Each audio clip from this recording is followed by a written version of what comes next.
In today's video, the last days of King Solomon's life. Before I proceed, please subscribe to my channel. Chapter 1. The Splendor of Solomon's Early Reign. The sun rose over Jerusalem in golden brilliance, pouring its rays across the ivory palace that stood upon Mount Zion. Birds circled above the courtyards, and priests moved quietly in the early hours to prepare their daily offerings in the temple that Solomon had built for the Lord. The fragrance of incense lingered in the air, mingling with the morning breeze. This was Jerusalem in its glory, a city unlike any other in the ancient world. And at the heart of it all was Solomon, son of David, king of Israel, the man once known as the wisest who ever lived. When Solomon had ascended the throne as a young man, his kingdom had seemed fragile.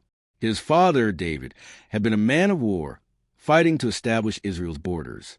Solomon inherited peace, but also the heavy task of governing a diverse, growing nation.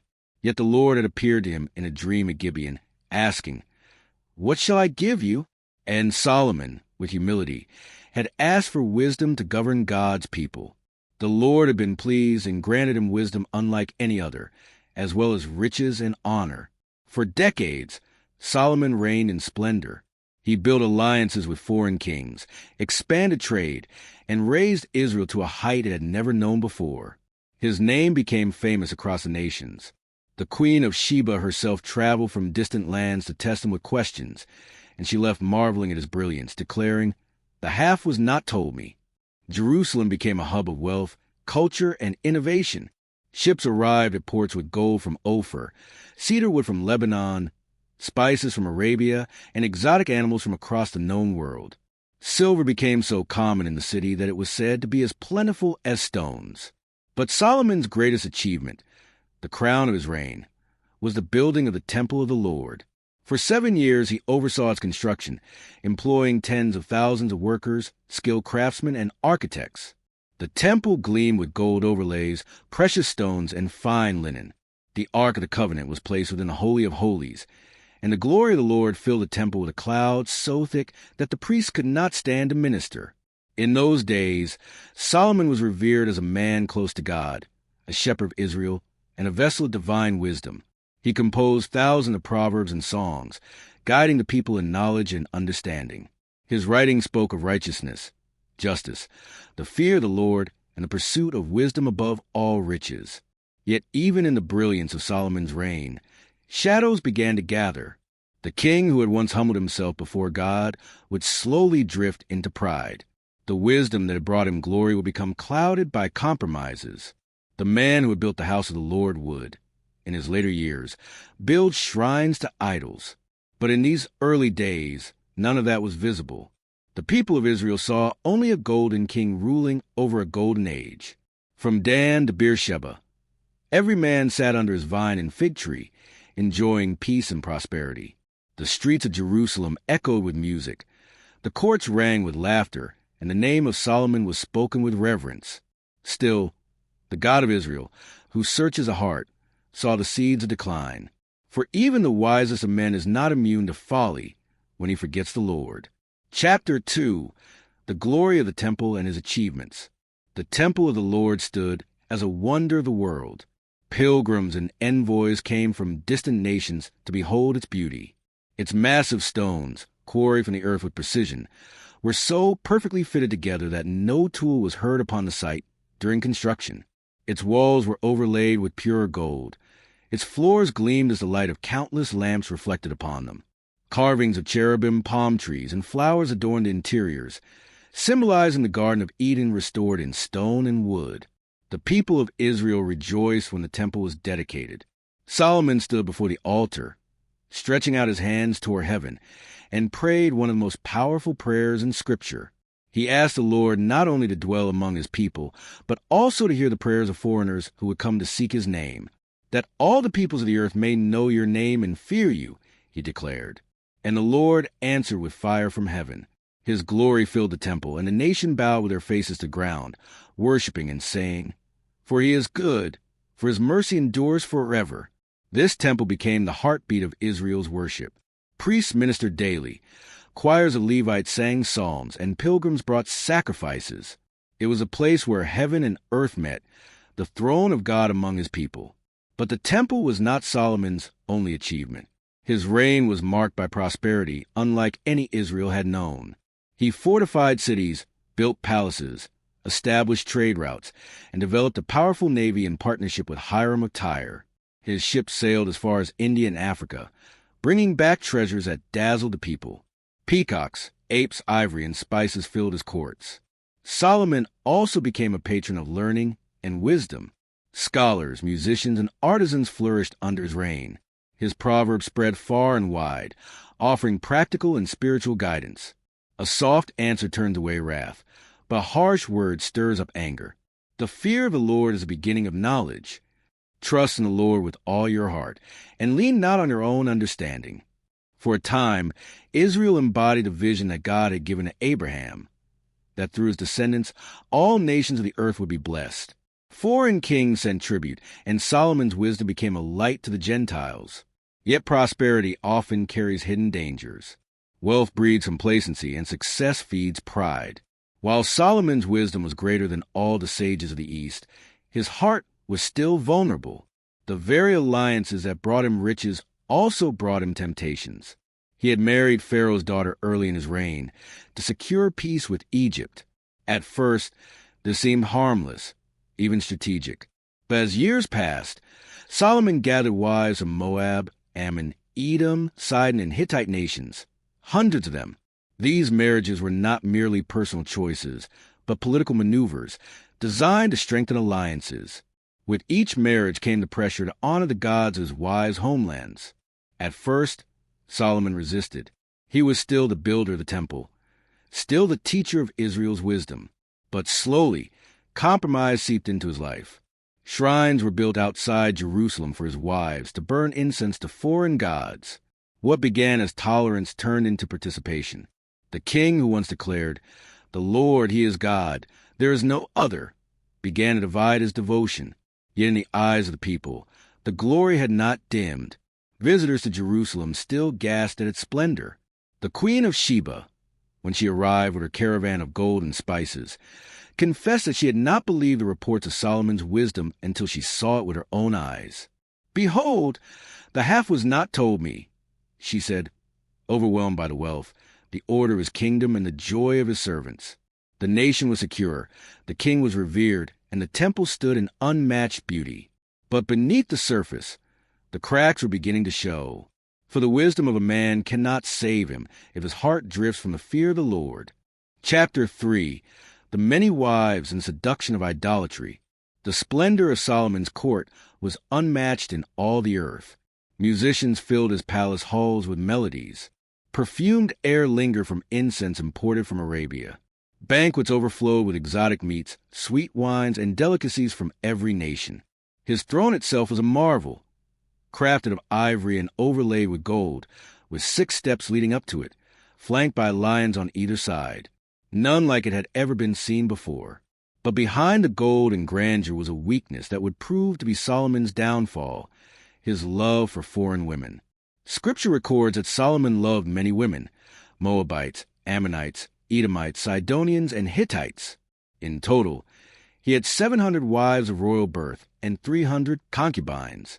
These were not merely wives for love, but political unions, each marriage a treaty sealed with flesh and blood. At first, Solomon may have reasoned within himself that such alliances were necessary. After all, a small nation like Israel, though prosperous, was surrounded by powerful kingdoms. Marriages to foreign princesses ensured peace.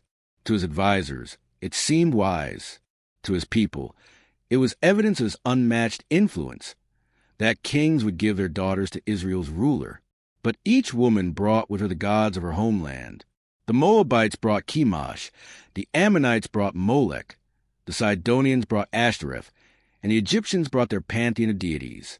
In their chambers, they whispered to Solomon of their longing for the worship of their gods. They pleaded for shrines, for altars, for sacred places where they could burn incense and offer sacrifices. At first, Solomon resisted. He reminded them that Israel's God was a jealous God, one who had delivered their nation from Egypt, one who had filled the temple with his glory. But love is a powerful thing, and compromise begins in small steps. Perhaps at first Solomon allowed them to worship quietly in their private quarters. Perhaps he told himself, "What harm is it if my wives honor their gods, as long as I remain true to the Lord?" But the slope of compromise is slippery. Soon, shrines were built on hills outside Jerusalem. Soon, Solomon himself, weary from age and swayed by affection, joined his wives in rituals he had once despised. The man who had built the temple for the name of the Lord also erected high places for idols. This was not merely a private matter of Solomon's household. It was a national scandal, a spiritual breach. For the king was not only a ruler, but also the model of worship for the people. If Solomon worshipped idols, what would restrain the people from doing the same? The seeds of apostasy spread quickly. The Lord had warned Israel long before. "You shall not intermarry with them, for they will surely turn your hearts after their gods." And now the warning had come to pass. Solomon's heart was no longer fully devoted to the Lord his God as the heart of his father David had been. It was perhaps in these years of compromise that Solomon began to feel the emptiness that later gave rise to the words of Ecclesiastes. "Vanity of vanities," says the preacher, "vanity of vanities.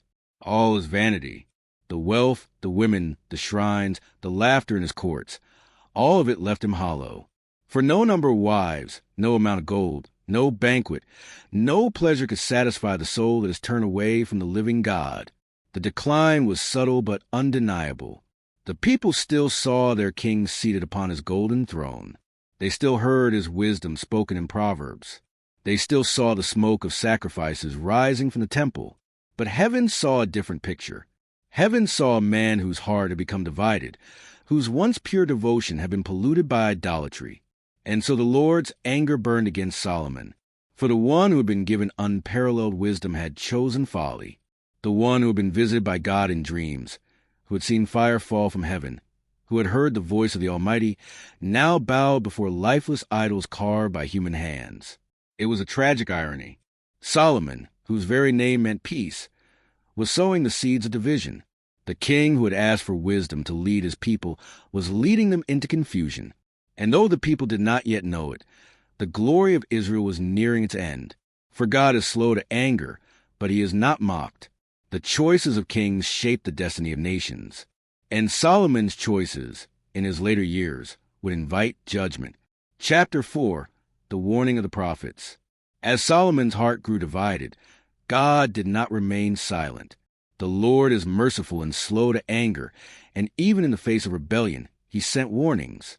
Israel had always been a nation guided not just by kings, but by prophets, men who spoke with the fire of heaven, calling rulers and commoners alike back to covenant faithfulness. In the early days, prophets had blessed Solomon, affirming his wisdom and his role as David's chosen heir. Nathan, the prophet who had once corrected David, had rejoiced in the building of the temple.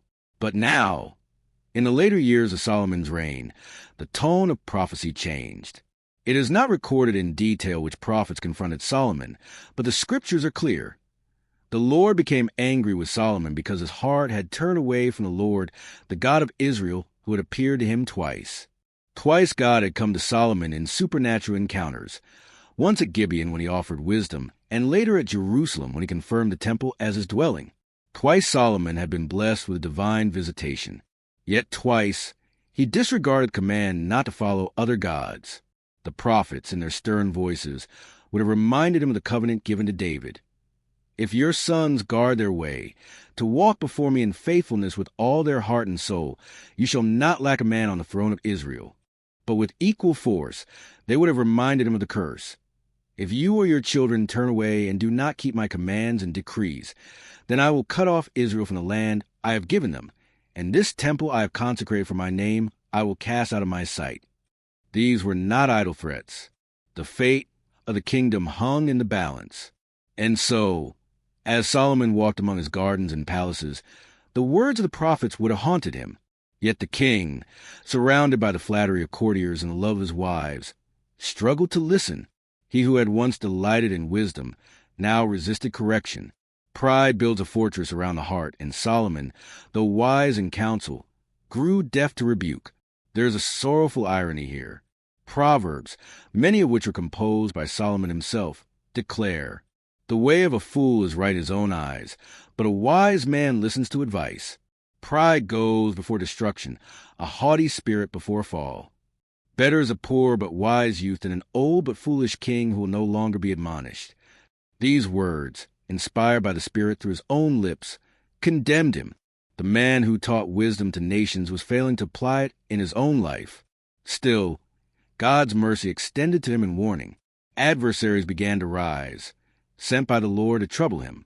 Hadad the Edomite, who had fled to Egypt as a child during David's campaigns, returned to stir unrest. Rezin the Syrian raided the northern borders, harassing Israel's defenses. And worst of all, a young man named Jeroboam, once a servant of Solomon, was lifted by prophecy to challenge the king's legacy. The prophet Ahijah of Shiloh met Jeroboam on the road one day and tore his new cloak into 12 pieces. "Take 10 pieces of yourself," he said, "for this is what the Lord, the God of Israel, says, I am going to tear the kingdom out of Solomon's hand and give you 10 tribes. But for the sake of David my servant and for the sake of Jerusalem, I will leave 1 tribe." These words spread like whispers through the land. The people began to sense a shift in God's favor. The once stable reign of Solomon now carried the scent of judgment. And yet, even in this moment, God tempered his judgment with mercy. He would not strip the kingdom in Solomon's lifetime. Out of respect for David, his father, the judgment would fall upon his son. This was both a reprieve and a curse. Solomon would live to the end of his days as king, but he would die knowing that his choices had doomed his dynasty to fracture. Imagine the torment of that knowledge. A father always hopes to leave a legacy of strength to his children. But Solomon, in his later years, had to live with the burden of knowing that his son Rehoboam would inherit a broken crown, a divided nation, and a weakened throne. All because he had turned aside to idols. The prophets' voices, the rising of adversaries, the whispers of rebellion, all were warnings. They were the mercy of God calling Solomon to repentance. But whether out of weariness, stubbornness, or shame, the king did not fully turn back. It is here that the book of Ecclesiastes begins to make sense. Its tone is heavy, filled with regret and disillusionment. I have seen all the works that are done under the sun, and indeed all is vanity and grasping for the wind. These are not the words of a young man in strength, but of an aged king who had tasted the emptiness of folly. The warnings of the prophets had come true. The glory of Solomon's early reign was fading. His kingdom, once united and joyful, now trembled under the weight of his sins. And though the temple still stood, gleaming in the sunlight, its builder was a man crumbling within. Chapter 5. The kingdom faces internal cracks. The golden age of Israel under Solomon had dazzled the nations, but beneath the brilliance, the foundations of the kingdom were beginning to crack. The cracks were not immediately visible to the common eye. To the merchants in Jerusalem, trade still flourished. To the priests in the temple, sacrifices still burned daily. To foreign ambassadors, the king still appeared resplendent in robes of glory. But the land itself was growing restless. Years of heavy taxation, conscripted labor, and the demands of maintaining Solomon's vast building projects had wearied the people. The palace at Jerusalem, the fortifications across the land, the temple, the stables for his horses, and the luxurious gardens, all required an enormous workforce. While wealth poured into the royal treasury, it was often at the expense of ordinary families who surrendered their sons to forced labor and their fields to taxation. At first, the people endured gladly. They saw Solomon's achievements as national triumphs, blessings from God. But as years turned into decades, the burden grew heavy. The unity that had once marked the nation began to fray. It was in this atmosphere that Jeroboam, the son of Nebat, rose to prominence. A strong and capable worker, he caught Solomon's attention and was promoted to oversee the labor force of the house of Joseph, the northern tribes of Israel. Jeroboam was young, ambitious, and popular with the people. They admired his energy and his concern for their burdens. But God had other plans for Jeroboam. Through the prophet Ahijah, he was told that he would one day rule over 10 tribes of Israel. The prophecy was not kept secret for long. Rumors spread quickly, especially among the northern tribes who had begun to feel alienated from the grandeur of Jerusalem. The seeds of division were sown. The people of Judah, proud of their connection to David's line, clung to the dynasty. But the tribes of Ephraim, Manasseh, and the north looked longingly at Jeroboam as a leader who might ease their burdens. Solomon, hearing of the prophecy, grew suspicious. He who had once trusted in God's promises now relied on political calculation and fear. He sought to kill Jeroboam, forcing the young man to flee to Egypt for refuge. There Jeroboam remained, biding his time, until the day would come when Solomon's son sat on the throne. But the discontent was not only political. Spiritually, Israel was growing confused. With shrines to foreign gods rising on the hills, many Israelites found themselves wavering between devotion to the Lord and curiosity about the idols of their neighbors. If their king, the wisest of men, offered incense to Ashtoreth and Molech, what harm could it be for them to do the same? This was the most dangerous crack of all, the erosion of the nation's faith. For Israel's strength was never in its wealth, nor in its armies, nor in its trade, but in its covenant with the living God. And that covenant was being broken at the highest level. Even the temple, magnificent as it was, could not shield the nation from judgment.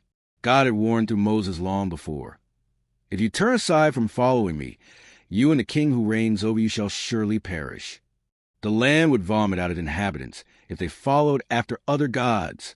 It was during these years that Solomon's personal life also began to show the weight of regret. Though he still sat upon a golden throne, he was no longer the vibrant young king who had prayed with humility at Gibeon. His writings in Ecclesiastes reveal a man disillusioned with the pursuits that once thrilled him. I built houses for myself and planted vineyards.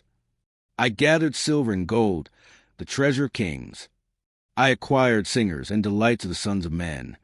Whatever my eyes desired, I did not keep from them. And yet his conclusion? Behold, all was vanity and grasping for the wind. There was no profit under the sun. The cracks in the kingdom mirrored the cracks in the king's soul. Outwardly, Israel still glittered. Inwardly, both king and nation were unraveling.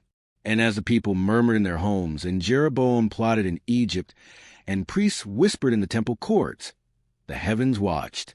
The stage was being set for a great upheaval, one that would tear apart the very fabric of David's legacy. For God had decreed it. The kingdom would be divided. Chapter 6. Solomon searched for meaning, vanity of vanities. In his youth, Solomon had walked with confidence, guided by the wisdom of God. He was a man who could solve disputes with clarity, who could craft proverbs to shape nations, who could speak of plants and animals with unmatched knowledge. Kings and queens traveled across deserts to hear his wisdom. But in the autumn of his life, that same Solomon found himself staring into the mirror of his own soul, and what he saw troubled him deeply. His heart was restless. His palace, though filled with treasures, felt empty.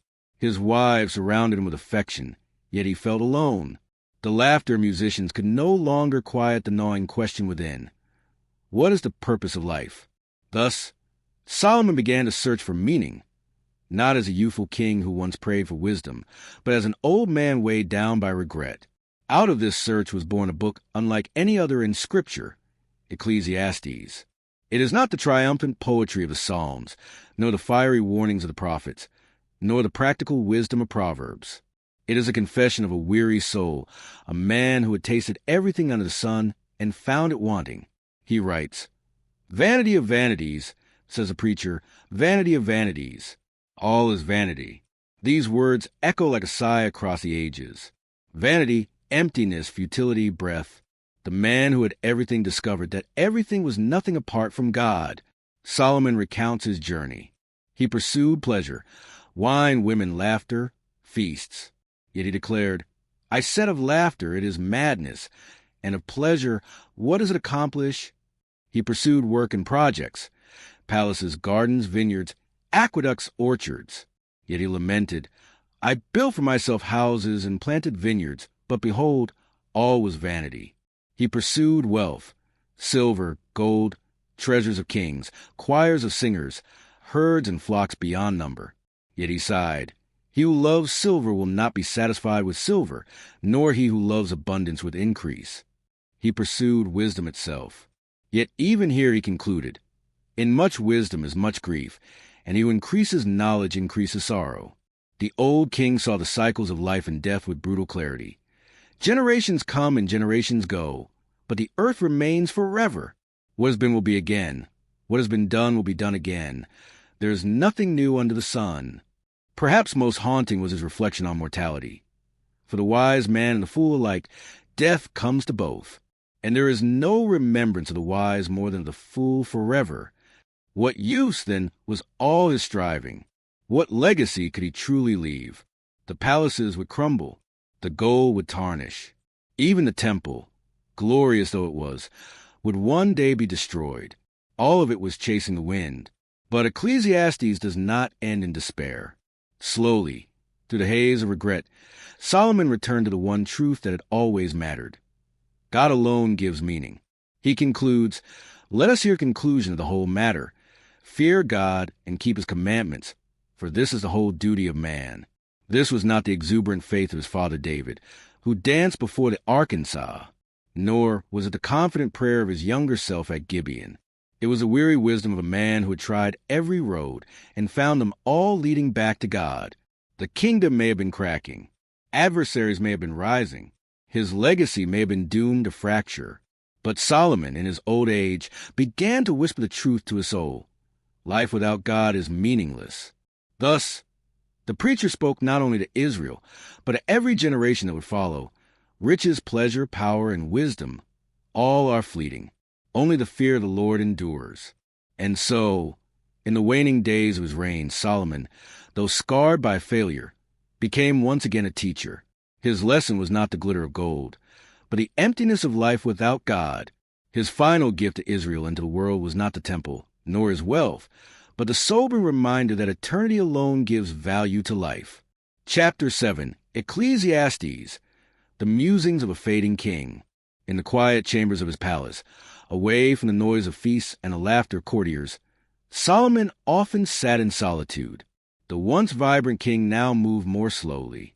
His beard, streaked with gray, bore the mark of years. His eyes, once sharp at the summit, often seemed lost in distant thought. The courtyard still echoed with music, but Solomon's ears no longer thrilled at the sound. His heart had grown heavy. It was during these long, lonely hours that he set quill to parchment to pen his final reflections. What emerged was not the confident wisdom of Proverbs, but the haunting musings of Ecclesiastes. It was the voice of an old man staring back at his life with brutal honesty. He wrote of the emptiness of toil. "Then I hated all the things I'd toiled for under the sun, because I must leave them to the one who comes after me. And who knows whether he will be a wise man or a fool? Yet he will have control over all the work into which I poured my effort and skill." Here was a confession of futility. Solomon, who had built palaces, fleets, and gardens, realized that everything he achieved would pass to Rehoboam, his son. And even then, would Rehoboam have the wisdom to sustain it? Or would he squander in folly? The uncertainty gnawed at Solomon's soul. He wrote of the illusion of wealth. "As he came from his mother's womb, naked shall he return to go as he came, and he shall take nothing from his labor which he may carry away in his hand." This was the voice of a man who had tasted gold, silver, and treasures beyond imagination, yet now saw them for what they were, dust in the hand of mortality. Riches could buy pleasure, but they could not buy peace. They could fill treasuries, but not the emptiness of the soul. He wrote of the brevity of life. "For the living know that they will die, but the dead know nothing. They have no further reward, and even the memory of them is forgotten." This was not cynicism, it was clarity. Solomon saw that every banquet, every laughter, every song would soon fade. Even the greatest names would be forgotten in time. The king who once believed he could build eternal monuments now saw the fragility of human memory. And yet, amidst these dark musings, light broke through. In scattered verses, hope flickered. Solomon urged the young, "Remember your Creator in the days of your youth, before the days of trouble come and the years approach when you will say, 'I find no pleasure in them.'" This was the plea of a man who wished he had done more of that himself. It was the counsel of one who had learned, too late, that youth is fleeting and that chasing pleasure in those years leads only to regret. Finally, he concluded with the words that would echo across generations. "Fear God and keep his commandments, for this is the whole duty of man. For God will bring every deed into judgment, including every hidden thing, whether it is good or evil." It was as though the circle of his life had closed. In his youth, Solomon had prayed for wisdom and received it. In his middle years, he had pursued pleasure, wealth, and idolatry. And in his old age, he returned to the truth he had always known, that life without God is meaningless, and that every man will stand before him in judgment. The musings of Ecclesiastes were not merely Solomon's personal reflections. They were his final sermon. He stood, not in the courts of Israel, but before the world, declaring the futility of life apart from God. His words were a confession, but also a gift, so that others might not repeat his mistakes. In this way, Solomon's decline became a paradoxical form of wisdom. By recording his emptiness, he left behind a guide for fullness. By admitting his failure, he pointed others toward faithfulness. As the aged king laid down his pen, he knew his time was drawing near. His empire was unstable. His legacy was uncertain, but his words would endure. And perhaps, in those final writings, the Lord gave him one last chance to redeem his voice, not as a king of splendor, but as the preacher of truth. Watch out for part 2. Thanks for watching.